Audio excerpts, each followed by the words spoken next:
حضرت محمد بن سیرین اور حضرت حسن بصری رضی اللہ تعالیٰ عنہ، ان دونوں کا ایک زمانہ ہے اور یہ دونوں تابعی ہیں۔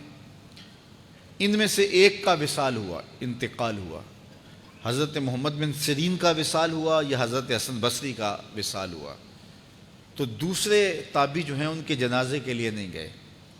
تو کسی نے ان کو پوچھا کہ آپ جنازے میں شامل نہیں ہوئے، تو انہوں نے کہا کہ میری نیت کا استحضار نہیں تھا۔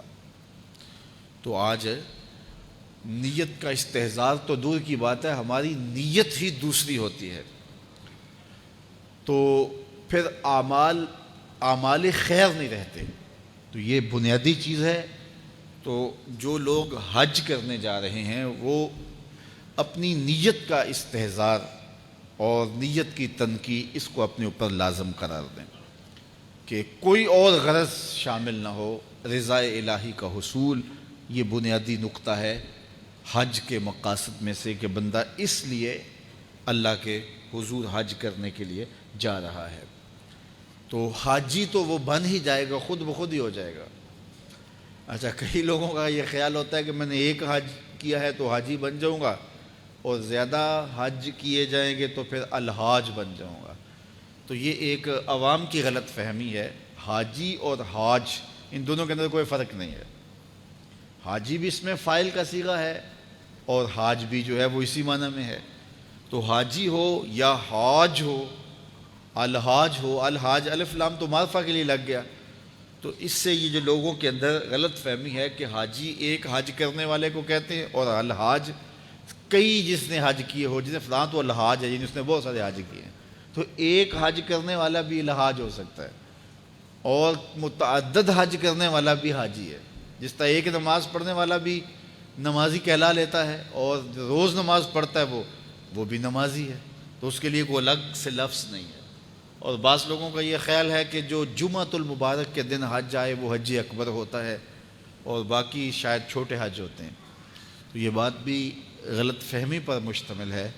جمعۃ المبارک کے دن اگر کوئی حج آ جائے تو ظاہر ہے جمعہ کی برکتیں بھی ساتھ شامل ہو گئیں، لیکن حج اکبر یا حج اصغر کی یہ تقسیم نہیں ہے۔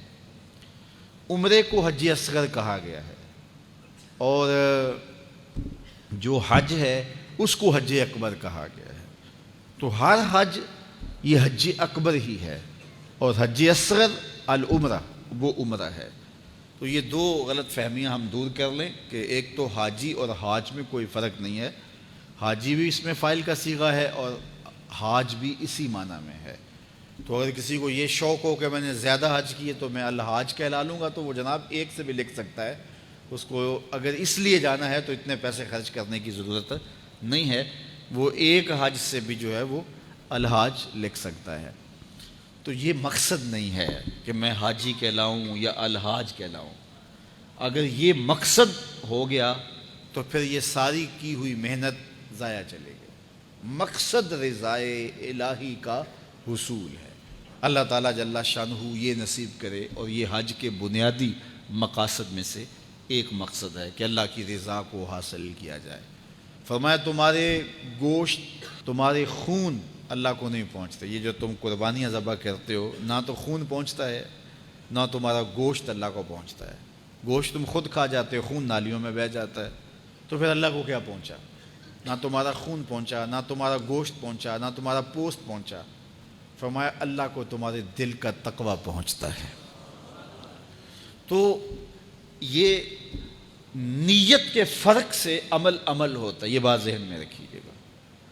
ہجرت جیسا عمل کتنا بابرکت عمل تھا، کتنا خوبصورت وظیفہ تھا،